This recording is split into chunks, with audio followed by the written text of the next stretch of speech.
Вопрос теплоснабжения также является одним из важных для жителей подтопляемых домов Актемского наслега Хангаласского района. Там приступили к строительству жилья в новом микрорайоне. На данный момент ведутся работы по газификации. Репортаж Виолетты Засимовой.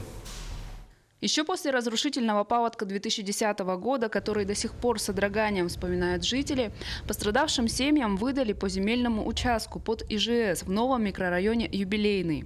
Но мало кто туда переехал из-за отсутствия инфраструктуры. Потому что газа не было, света не было, инфраструктуры не было вообще. Просто переходили, колышки ставили и все.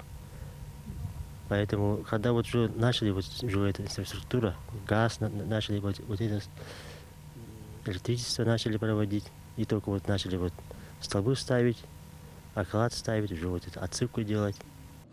В течение 8 лет наследная администрация помаленьку изыскивала средства из бюджета республики. В результате часть участков была электрифицирована.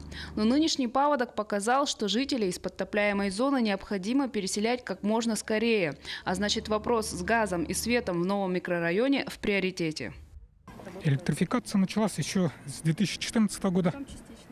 Это мы ежегодно электрифицировали квартала. И в этом году должна электрифицироваться последний квартал в Баттах. С завершением электрификации этого квартала микрорайон почти что процентов на 85 уже электрифицирован, будет электрифицирован.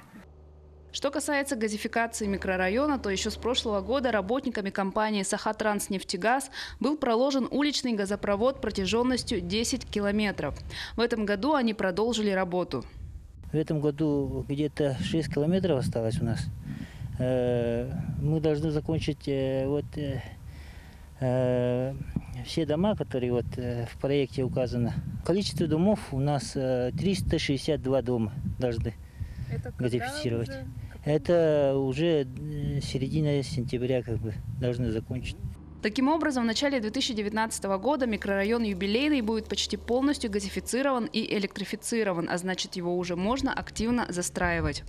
Виолетта Засимова, Федор Тарасов, Хангаласский улус.